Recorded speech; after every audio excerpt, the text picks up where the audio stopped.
Magandang araw sa lahat. Ito pa rin po si Teacher Bong para po sa ating iTuro. At ang ating subject ay English 6, Quarter 1, Week 4.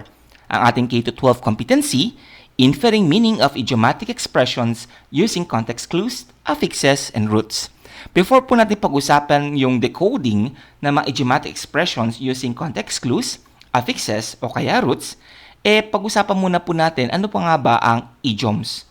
So ang idioms or idiomatic expression is taken from the word idios. Ang ibig sabihin po ng idios ay from one's own. Ibig sabihin nito, ito yung sariling opinion about the matter. It is the personal approach sa isang bagay. Ito po yung personal knowledge of one thing. So idiom is a group of words that are used as a common expression whose meaning is not deducible from that of the literal words. So, ang pinaka-importante sa idiom, sabi nga dito sa last part, never take it literally but figuratively. Never ever use na yung mga words na nakita niyo sa idiomatic expression as literal meaning. Because kapag ginawa natin to, mapapansin natin na very far doon ang gustong ipahiwatig ng idiomatic expressions na ito. Okay? So, for that, let's have the 4 ways na ating pagdidiscuss para ma-decode yung ating mga idioms. The first one is use of context clues, then affixes, root words, and finally, the memorization. We begin first with example ng idiom. So, example natin is kill 2 birds with 1 stone. This is a familiar idiomatic expression in English. So, example natin na sentence, usage of the sentence. He returned to the province to visit his relatives and to work. He killed 2 birds with 1 stone. Sa first part na he returned to the province to visit his relatives and to work, you can take these things as literally. At the same time, it is as clear as it is. So, pumunta siya ng province, bibisitahin niya yung kanyang kamag-anak, and he will work. So, that's very, very clear. Yun nga lang, sa last part, he killed 2 birds with 1 stone. Anong connect ng pagpatay niya ng 2 ibon gamit ng isang bato doon sa ating sentence? Pero, kung ating gagamitin ito ng figuratively, so he returned to the province to visit his relative. That's the first factor. He will go to the province to visit his relatives. That's 1. Then, he will work. That's 2. Ibig sabihin, there are 2 things na magagawa niya when he returned to the province. Therefore, yung pagpunta niya sa province, that is just throwing the rock, and then yung visiting the relatives and to work, those are the 2 birds. Ibig sabihin, he will be able to perform 2 things at the same time, kaya tinatawag natin na kill 2 birds with 1 stone. That is an example of an idiom. Okay? Now, we begin to decode. First part is using context clues. So, ang example natin dito si Blue's Clues, no? When we are getting or gathering clues, you have to be very careful na yung ating information is taken from the sentence itself. Kasi yun ang pinakamabilis na paraan para makuha mo yung clue ng ating idiomatic expression. Let's say, meron tayong 3 example. The first one is all ears, then once in a blue moon, then piece of cake. So, all ears. I wanted to hear your side. I'm all ears now. In this part, pansinin natin mabuti na ang focus natin, yung lahat ng mga naka-red are idiomatic expressions. Yung all ears natin dito, yung relative sa all ears dito is the word hear. Of course, you need your ears to hear. Now, in this part, since kinakailangan mo ng iyong pagdinig para sa sasabihin, I wanted to hear your side. So, you think that it's very important to know his side. When you say all ears, meaning, of course, if it is important para sa'yo, you will have time and focus in it. Therefore, ang focus mo is the word hear. And this is the basic clue. And since this is the basic clue, I wanted to hear your side. If it is important, you are all ears.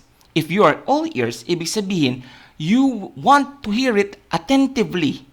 Therefore, the meaning ng all ears in the sentence is attentively. Next, once in a blue moon. He rarely visits us. It happens once in a blue moon. In this case, yung once in a blue moon natin ay gagamitin natin hindi yung basic lamang na clue. Ang ating strategy dito is summing it up. When I say summing it up, you have to find things na relative doon sa pinag-uusapan. Once in the blue moon daw, yung alin, yung visit, yung rarely na nangyayari, rarely happens. To sum it up, meaning, pagsamahin mo, rarely happen. He visit us, rarely happen to. Ibig sabihin, he rarely visit, so it happens very, very rare. Pinagsama nila yung two words. Once in a blue moon means rarely happen. Next, doon sa ating third part, piece of cake. The quiz is just a piece of cake for a genius like him. There are two facts written here. The first one is there is a quiz. Second fact is genius siya. If he is a genius and he will take the exam or the quiz, of course he will pass because we know genius means he knows it all. Therefore, will he find it very difficult? I think not. So therefore, if you mean ipapass niya yung quiz, ang words natin na related are genius and quiz. This is the usage of logic. Logically speaking, if you're a genius, the quiz will be easy. And this part, nagkaroon tayo ng next word, easy. Therefore, the piece of cake means it is easy for him. Okay? So, yun yung paggamit natin na tinatawag natin na context clues. How about the second one? Ang second one naman is using affixes. Alam naman natin yung mga affixes. Sa Filipino, we call it mga panlapi. Okay?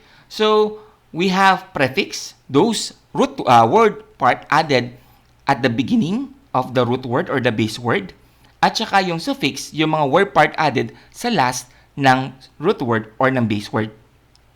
So, affixes are word part added to root words or base word. Kapag pinag-usapan natin affixes, may dalawa, prefix and suffix. Sa prefix, word part added at the beginning of the root word. And suffixes, word part added at the end of the base word. Let's have some example. Okay? Example natin. Illegal is equals to ill plus legal.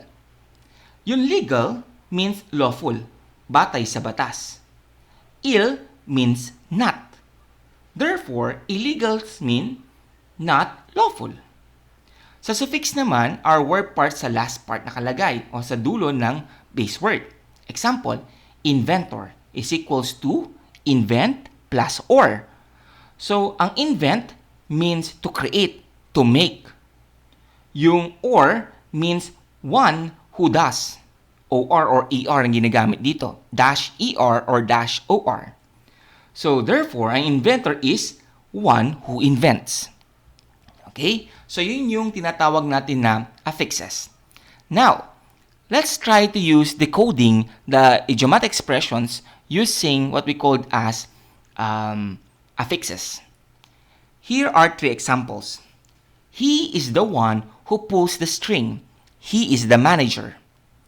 Her unlimited will makes her go the extra mile. Number 3, be a barrel of laughs like that cheerful person. Of course, lahat na naka-darkened are our idiomatic expressions. And lahat ng mga naka-red, yung ating mga gagamitin na mga root word and affixes. So, paano natin ito gagamitin? First, you have to identify yung mga base word natin. Ang base word natin dito ng manager is manage. Ang base word natin ng unlimited is limit. Ang base word natin dito sa cheerful is cheer. Okay? So, kabaliktad lang pala tong color na to. Therefore, he is the one who pulls the string. He is the manager. Ang focus natin since the manager, ibig sabihin from the word manage and Manage means to control o kaya to supervise. Is a person. So, a person who control or supervise. Therefore, one who controls or manage is the manager.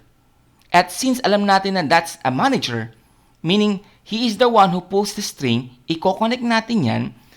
He is the one who pulls the string. He is the one who is in control. He is the one who is the mastermind of it. Therefore, yung one who pulls the string is relative to manager, meaning the one who manage. Next part, not limited or go beyond. Her unlimited will makes her go the extra mile. So let's focus sa word na unlimited. So dun sa word na unlimited, ang root word natin is limit. And we have here prefix na un in our affixes. So yung on means not, hindi. Yung il, yung im, ir, yung this, yung on means not. So when you say unlimited, not limited, ibig sabihin, her unlimited will makes her go the extra mile. Yung go the extra mile, related ito sa unlimited will or sa pagiging unlimited niya. If he or she dito in that case do not possess a limit, she is not limited or she can go beyond what is required. So go the extra mile means going beyond. Next part, a happy person or one who brings joy, yung sa be a barrel of laughs. Paano yun? Be a barrel of laughs like that cheerful person. When you are cheerful, masayahin ka. We have here yung full, meaning having of or kaya having several or bountiful of it. Cheerful means having bountiful of cheer. If you are a cheerful person, therefore you bring cheer, you bring joy. Kaya nga, be a barrel of joy means you can be a comedian or a person or happy person or one who brings joy. Therefore, yung be a barrel of joy means being a comedian, or being comical, or bringing laughter or joy. Ito naman sa second part, yung go the extra mile, going beyond. And yung sa first natin is one who pulls the string, he is the one who manage or is in control. Okay? So ito yung tinatawag natin na using affixes. The third one, using the root words. Almost similar to dun sa second. Ang difference niya, nakafocus tayo sa root word. Kanina nakafocus lamang tayo dun sa mga ating mga affixes. So example, he is the mastermind of the party. Second, do come rain or shine on my birthday. Third, no pain, no gain in order to succeed. So where are the idiomatic expressions? In the first one, the mastermind. The second, do come rain or shine. Sa third, no pain, no gain. So, papaano natin i-connect yung mga root words na ito? Sa mastermind, we have a compound word here, yung master and the mind. He is the mastermind of the party. When you say mastermind, you are referring with mastermind, master tsaka plus mind. Yung ating focus dito, yung root word na mind. So, kung tatanggalin natin si affix na master, he is the mind of the party, meaning he thought it over. Since he thought it over, dahil ang focus natin is mind, so he planned for it.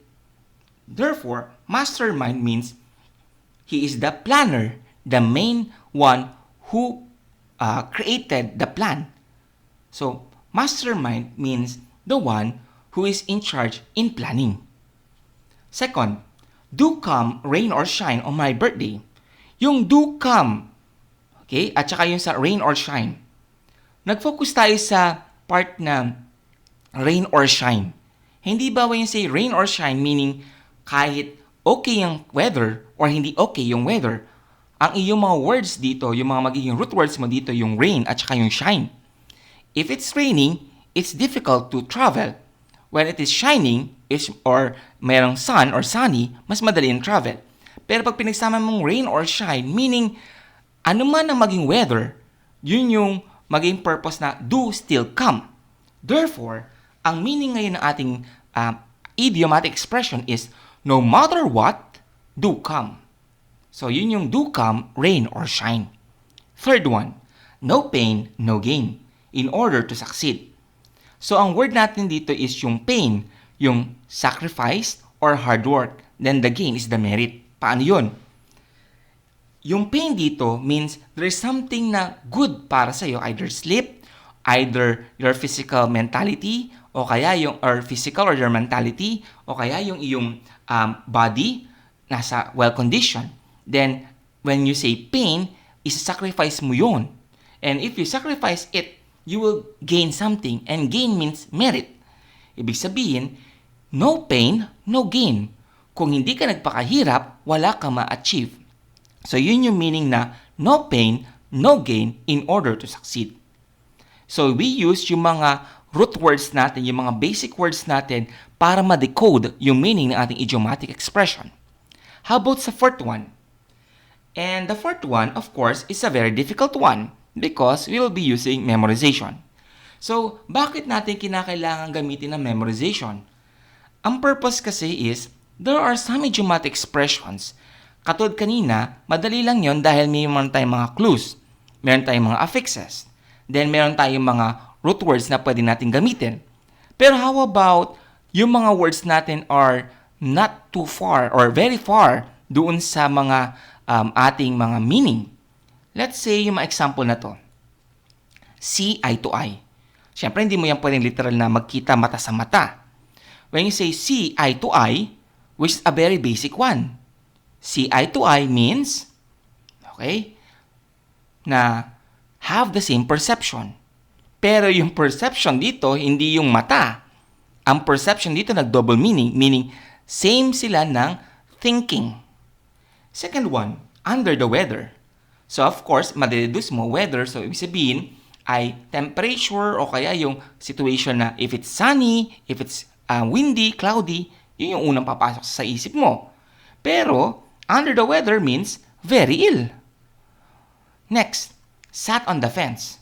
So kapag umupo ka sa fence, anong ginagawa mo? Maybe you are sightseeing. O kaya maybe you're just lost in space. So yung sat on face means taking over. Then sa spill the beans. When you say spill the beans mean tell the truth. Spill the beans, anong kinalaman ng spilling the beans tsaka yung sa truth? So, mayroong isang instance na sinasabi nila, ang idiomatic expression nito nanggaling doon sa idea ng mga Greeks na yung pagbobotohan, na kapag ka brown beans tsaka green beans ay meron siyang ibig sabihin na kapag ka green is yes and brown is no. So kapag ka dun sa kung saan sila nagbabalot or kakas ng vote, kapag in-spill mo yung beans, malalaman mo yung laman. Therefore, yun yung pinanggalingan ng tell the truth. Then the last part is go down in flames. So isipin mo na sunog lang. Pero ibig sabihin to is to fail miserably. So it's very important na once in a while, you have to read and have some words or idiomatic expressions na lagi mong ginagamit. Because if you are using it very often, there will be a time that you will be able to memorize them all. Okay? So, ito po yung ating lesson again. Inferring meaning of idiomatic expressions using context clues, affixes, and roots. Ito po si Teacher Bong nagsasabing stay home and stay safe. Thank you po.